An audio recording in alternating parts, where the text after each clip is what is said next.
أما بعد فقد قال الله تعالى: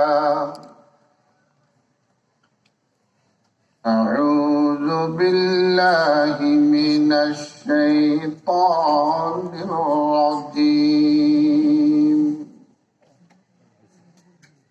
بسم الله الرحمن الرحيم.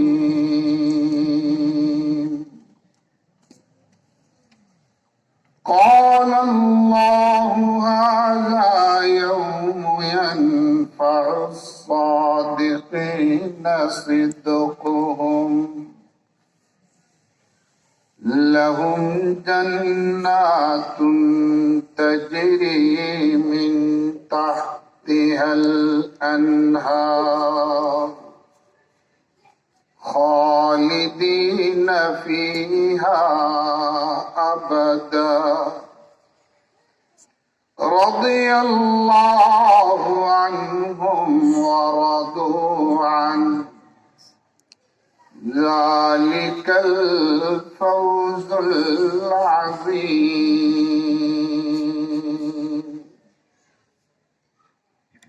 آمنت بالله،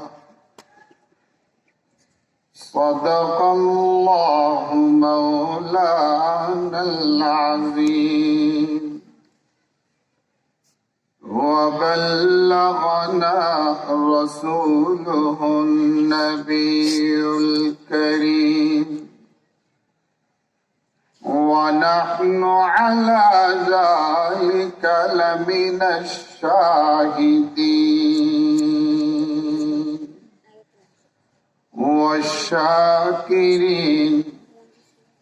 والحمد لله رب العالمين.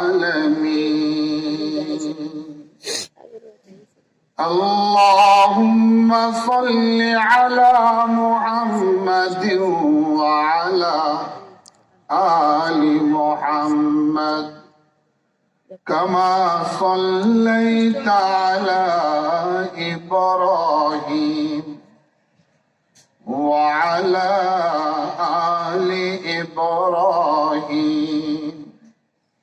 إنك حميد مجيد. اللهم بارك على محمد وعلى آل محمد، كما باركت على إبراهيم وعلى آل إبراهيم إنك حميد مجيد।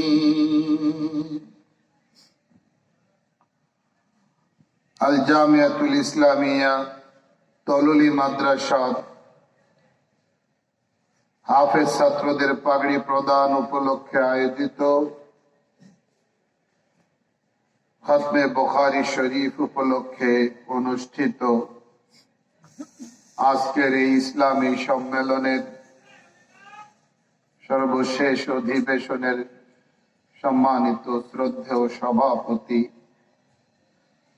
হযরত উলামায়ে কেরাম, বুজুর্গানে দ্বীন ও মাশায়েখে আযম, এলাকার গণ্যমান্য ব্যক্তিবর্গ ও মুরব্বিয়ানে কেরাম, সমবেত বেরাদারানি ইসলাম, সর্বপ্রথম মহান পরওয়ারদিগারে আলম আল্লাহ জাল্লা জালালুহু আম্মা নওয়ালুহুর শাহী বারগাহে লাখো কোটি শুকরিয়া আদায় করছি, যিনি আমাদেরকে এই বরকতময় মাহফিলে সম্মেলনে একত্রিত হওয়ার তৌফিক এনায়েত করেছেন। প্রচন্ড শীত, ঘরে গরম কাপড় লেপ কম্বল গায়ে দিয়ে শুয়ে থাকবার কথা, কিন্তু আল্লাহ আমাদেরকে এই মোবারক সম্মেলনে এনেছেন, আল্লাহর দয়া, আল্লাহর মেহেরবানি। আমরা এর জন্য মহান রবের শাহী দরবারে, খোদাবন্দে কুদ্দুস রব্বে যুল জালালের শাহী বারেগাহে কালিমাতুশ শুকর পড়ে নেই। সবাই পড়ুন, বলুন আলহামদুলিল্লাহ। বহু পূর্বে একবার আসা হয়েছিল, কিন্তু ভুলে গিয়েছি। প্রোগ্রামের ধরনটা আমার ওই রকম জানা ছিল না। দিনের বেলায় প্রোগ্রাম হয়, মাশাআল্লাহ।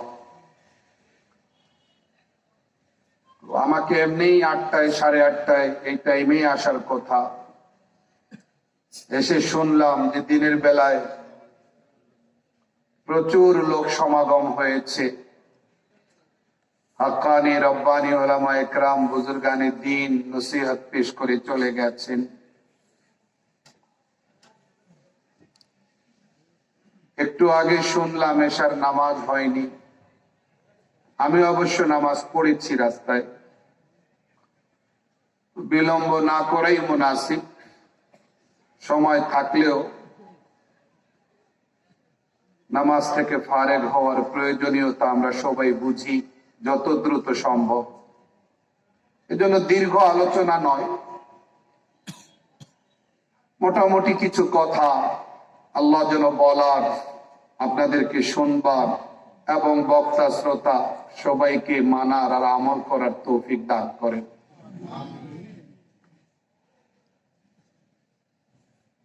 সূরা মায়েদার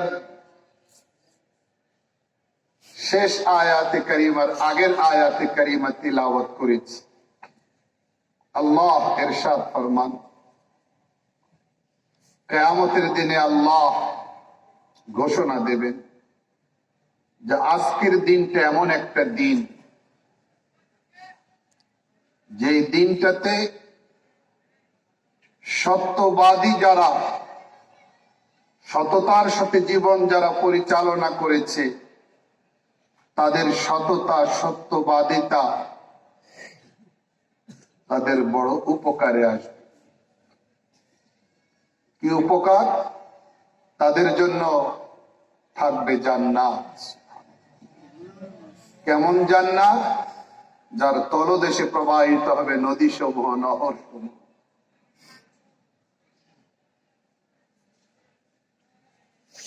দুনিয়াতে মানুষ কেউ মন্ত্রিত্ব পায়, কেউ রাজ সিংহাসন পায়, কেউ কোটি কোটি টাকার মালিকানা পায়, কিন্তু এই সমস্ত নেয়ামত যে কোনো সময় ছুটে যাওয়ার পসিবিলিটি, সম্ভাবনা থাকে। বেহেশতের নাজ ও নেয়ামত আর পুরস্কার কি এমন হবে যে পাওয়ার পর ছুটে যেতে পারে? আল্লাহ পাক সেই প্রশ্নের উত্তরে বলছেন, না, বেহেশতের পুরস্কার, নাজ ও নেয়ামত প্রাপ্তি এমন নয় যে পাওয়ার পরে ছুটার কোনো সম্ভাবনা আছে। খালিদিনা ফিহা আবাদা।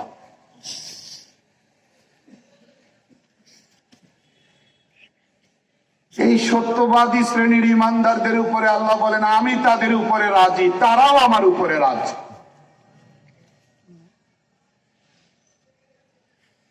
জান্নাত পাওয়া একটা সফলতা, এবং আল্লাহ তাআলার সন্তুষ্টির ঘোষণা আসা, এটা আরো বিশাল সফলতা। রাজ সিংহাসনের অধিপতি হওয়া সফলতা নয়, দুনিয়ার কোন পদ পদবীর মালিক হতে পারা এটা সফলতা নয়। হ্যাঁ, সাময়িক সফলতা, কিন্তু আবার যে কোনো মুহূর্তে হাত ছাড়া হয়েও যেতে পারে। কি বলেন, পারেন না? হ্যাঁ,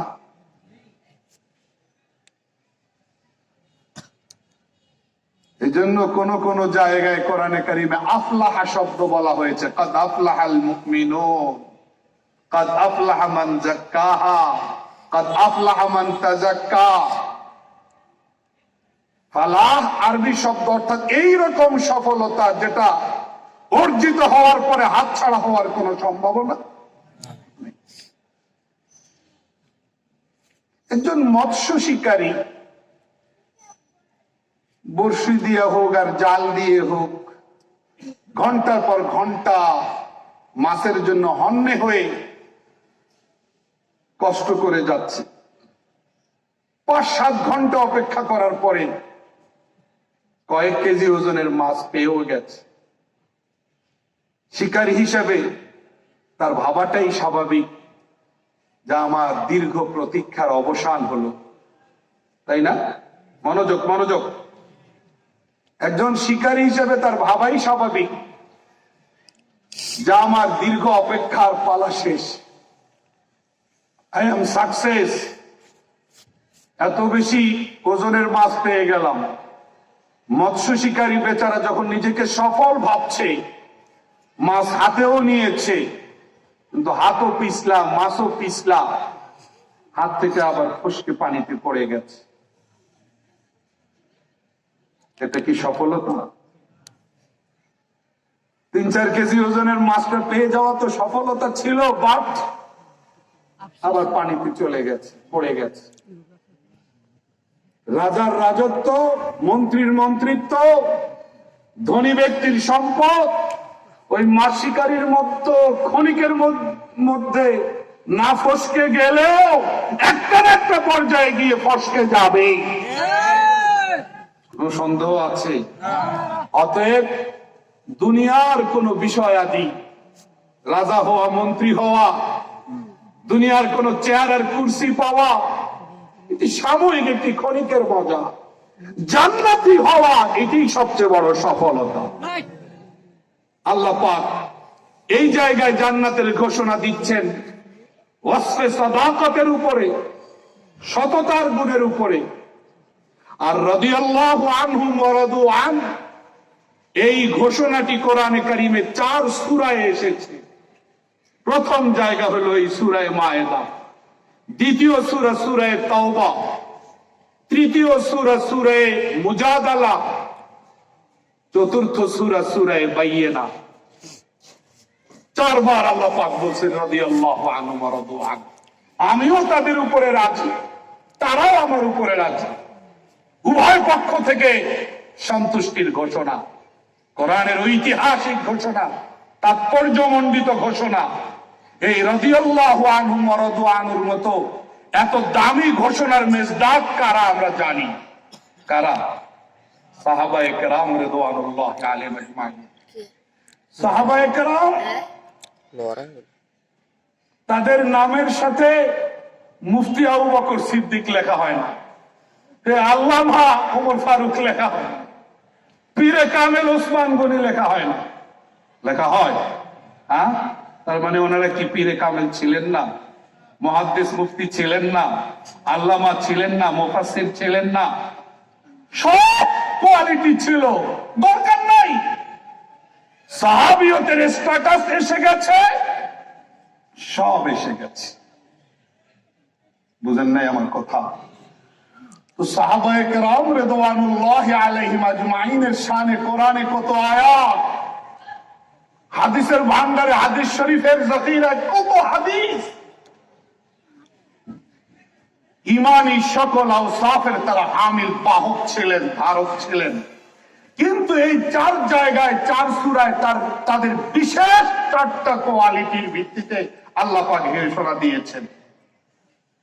প্রথম কোয়ালিটি ওয়াসফে সাদাকাত, সেকেন্ড কোয়ালিটি, দ্বিতীয় বৈশিষ্ট্য মুসাবাকাত, মুসাবাকা ফিল ঈমান, মুসাবাকা ফিল আমালিস সালিহ, والسابقون الأولون من المهاجرين والأنصار والذين اتبعوهم بإحسان رضي الله عنهم ورضوا عنه। বাড়ি ঘরের প্রতিযোগিতা ছিল না তাদের মধ্যে, সম্পদ কার চেয়ে কার বেশি হতে পারে এই প্রতিযোগিতা ছিল না তাদের মধ্যে। প্রতিযোগিতা ছিল সেটা ঈমান আর নেকির প্রতিযোগিতা ছিল। তৃতীয় জায়গায় মারাত্মক একটা, মানে ঈমানের একটা অবিচ্ছেদ্য পার্ট, কোয়ালিটি, সেটা আল্লাহ পাক তুলে ধরেছেন। লা তাজিদু কওমান ইউমিনুনা বিল্লাহ ওয়াল ইয়াউমিল আখির ইউআদুনা মান আদাল্লাহ ওয়া রাসূলাহু ওয়ালাউ কানু আবাআহুম আও আবনাআহুম আও ইখওয়ানাহুম আও আশীরাতাহুম। যে তাদের ইমান এইরকম শক্ত ছিল যে তারা এইরকম ইমানদার নয়, এইরকম ইমানদার নন যে ইমানের কথা তারা বলবে আর তলে তলে আল্লাহ আল্লাহ রসুলের দুশ্মনদের সঙ্গে দোস্তি করবে, আতাত করবে, রিলেশন করবে। এইরকম ইমান তাদের ছিল না। কথা বুঝে আসছে না? বরং ইমানের দুশ্মনেরা, আল্লাহ আল্লাহ রসুলের দুশ্মনেরা যদি তাদের বাবা হয়, ভাইও হয়, নিকট আত্মীয় হয়, সন্তানও হয়, ছেলেও হয়, তবুও তারা ছাড় দিয়ে কথা বলতো না। আপনি জমি কিনলে জমি রেজিস্ট্রি করেন, আল্লাহ তাআলা তাদের কলবে ঈমান রেজিস্ট্রি করে দিয়েছে। রাদিয়াল্লাহু আনহু দুনখানো পাবে। আর সূরা বাইয়িনা লাম ইয়াকুনিল্লাযীনা কাফারু মিন আহলিল কিতাবি ওয়াল মুশরিকিনা মুনফাক্কিনা হাত্তা তা'তিয়াহুমুল বাইয়িনা। এই সূরা বাইয়িনায় আল্লাহ পাক চতুর্থ কোয়ালিটি দিবেন, যালিকা লিমান খাশিয়া রাব্বাহ। আগের গুলাতে কোয়ালিটি আগে, আর সূরা বাইয়িনায় ঘোষণা আগে, কোয়ালিটি পরে, যালিকা লিমান খাশিয়া রাব্বাহ। কেন আমি রাজি? তাদের মধ্যে ওয়াসফে খাশিয়ত, আল্লাহর ভয়, বদর যায় আতম পরিপূর্ণ মাত্রায় উপস্থিত ছিল। তো আমি প্রথমটা আনছি সূরা মায়েদাটা, ওয়াসফে সাদাকাত, সততা। ঈমান আনার পর মুহূর্ত থেকে মওত কিংবা শাহাদাত পর্যন্ত ওয়াসফে সাদাকাত, সততা, সত্যবাদিতা, এই বিশেষ কোয়ালিটি কখনো তাদের জীবন থেকে আলাদা। এমনকি ঝুঁকিপূর্ণ মুহূর্ত গুলোতেও না, যেখানে ঝুঁকির কারণে কিছুটা এদিক সেদিক করার একটু অবকাশ থাকতে পারে, সেখানেও না। একটা ঘটনা বলা যায়, সিদ্দিক আকবর রাদিয়াল্লাহু আনহু, যে কাফেররা নবী আলাইহিস সালাতু ওয়াস সালামকে হত্যা করবার জন্য ঘর অবরোধ করে রাখে, মাস্টার প্ল্যান, হত্যা করে পারছিল হত্যা করতে। জোরে বলেন না কেন? আল্লাহ হেফাজত করেছেন। নবী আলাইহিস সালাতু ওয়াস সালাম হযরত আলী রাদিয়াল্লাহু তাআলা আনহুকে বিছানায় শুইতে বললেন, তুমি থাকো। যাদের আমানত ছিল সকল আমানত গুলো হস্তান্তর করলেন, তুমি সকলকে পৌঁছাইয়া তারপরে আসো। এরপরে বললেন তুমি ঘুমাও। অথচ কাফেররা তরবারি হাতে ঘিরে রাখছে। নবী আলাইহিস সালাম তাদের চোখের সামনে থেকে বেরিয়ে গেছেন নিরাপদে, একটা পশম মোবারক তারা টাচ করতে পারেনি। বলেন না সুবহানাল্লাহ। কে রক্ষা করছেন? সূরা ইয়াসিনের প্রথম দিকের আয়াতে কারিমাগুলো তেলাওয়াত করে বালুতে ফু দিয়ে মসজিদে বালু। আচ্ছা, বালু মারলে সামনের লোকগুলোর চোখে যাবে, সবার চোখে গেল কেমন? কে পৌঁছে দিয়েছে? জোরে কে? মা রামাইতা ইজ রামাইতা ওয়ালাকিন্নাল্লাহ রামা। আল্লাহ বলেন, আপনি যখন বালু নিক্ষেপ করেন, আপনি নিক্ষেপ করেন নাই, আমার কুদরতি হাত আপনার সাথে যুক্ত ছিল, আমি আল্লাহ নিক্ষেপ করছি। চোখ জ্বলতে ছিল তারা এইভাবে। নবী আলাইহিস সালাম নিরাপদে বের হয়ে গেছে। কি आश्चर्य घटना। जहन में जो गिर गया वो ला इम्तिहा क्यों कर हुआ, जो समझ में आ गया फिर वो खुदा क्यों कर हुआ। আল্লাহর অসাধারণ ক্ষমতা, সুপার পাওয়ার, যাকে যার জন্য অ্যাপ্রোপ্রিয়েট। আরে আমেরিকা কেন সুপার পাওয়ার হবে? ভারত রাশিয়া কেন সুপার পাওয়ার হবে? তাদের কোথায় তো চন্দ্র আসা যাওয়া করে না, রাত্র দিনের আবর্তন বিবর্তন তো তারা নিয়ন্ত্রণ করে না। তারা কি করে সুপার পাওয়ার হয়? সুপার পাওয়ার শব্দের একমাত্র হকদার মালিক জোরে আল্লাহ। মুহতারাম হাজরিন, এই অসাধারণ ক্ষমতার মালিক মহান আল্লাহ তার প্রিয়তম পয়গম্বর সাল্লাল্লাহু আলাইহি সাল্লামকে সেভ করেন। ডাকাতরা পাহারা দিচ্ছে, সকালে উঠে দেখে কি রে, আমাদের টার্গেটের লোকটা নাই। আপনি পারবেন? তরবারি হাতে দুশ্মনেরা ঘর ঘিরে রাখছে, আপনাকে যদি বলা হয় আপনি ঘুমান, ঘুম আসবে? 2টা ট্যাবলেট খাইলেও ঘুম আসবে না। কিন্তু হযরত আলী রাদিয়াল্লাহু আনহু বলেন, আমি শুইছি এবং ঘুমাইছি। কারণ রাসূলুল্লাহ সাল্লাল্লাহু আলাইহি সাল্লাম বলছেন যে তুমি ঘুমাও, তোমার কেউ ক্ষতি করতে পারবে না। নবী আলাইহিস সালাতু ওয়াস সালামের কথা মিথ্যে হতে পারে না। তুমি আরামসে ঘুমাও। যে সকালবেলা তাদের টার্গেট ফেল, তারা মানে লোভনীয় পুরস্কার ডিক্লেয়ার করলো। লাল বর্ণের 100টা উট, মানে 100 মানে পাজেরো গাড়ি। বর্তমান জমানায় দামি 100টা গাড়ি যদি কম্পেয়ার করেন আপনি, ডিমান্ড অনুযায়ী পুরস্কার। ওই জমানায় লাল বর্ণের উট ডিমান্ড ছিল খুব বেশি, 100। এই লোভনীয় পুরস্কার পাওয়ার জন্য সবাই বের হয়েছে। সুরাকা ইবনে মালিক ইবনে জুরশুম, আল্লাহ পাক নসিবে ঈমান রাখছেন, তিনি মুসলমান হয়েছেন, সাহাবী। বুঝেন নেই? ঘোড়ার পা কাছাকাছি যাওয়ার পরে শক্ত মাটিতে পা চারটে বারবার দেবে গেছিল। একবার নয়, দুইবার, তিনবার, একবার, দুইবার, তিনবার করছে। কাছাকাছি যাওয়ার পরে তার পা দেবে যায়। প্রথমবার ওয়াদা করছেন, নবী আলাইহিস সালাম দোয়া করছেন, মুক্তি পাইছেন। আবার হয় আর একবার ট্রাই করি, যদি পাই। সুস্থ হওয়ার পরে আবার শয়তান ছাওয়া, আবার চেষ্টা করতে গেছে ধরবার জন্য, আবার একই রকম ঘটনা। এরকম ঘটনা 3বার ঘটছে। তৃতীয়বার বলছে ফাইনালি ইয়া রাসূলুল্লাহ, আর আর আর প্রতারণা নয়। এই সুরাকা ইবনে মালিক ইবনে জুরশুমকে পরবর্তীতে আবু জেহেল জিজ্ঞেস করছিল, তুমি কাছাকাছি চলে গেলা, পুরস্কার তোমাকে হাতছানি দিচ্ছিল, তুমি ওই মুহূর্তে না হইলা মুসলমান হইলা, তুমি কেন এরকম কাজটা করলা? তোমার মাথায় কি সমস্যা হয়েছিল? তখন সুরাকা জবাব দিচ্ছে, না বাহিকা মিন ওয়াল্লাহি লাউ কুনতা শাহিদা লিআমরি জাওয়াদি ইয তাসুহু কাওয়াইমুহু আলিমতা ওয়া লাম তাশকুক বিআন্না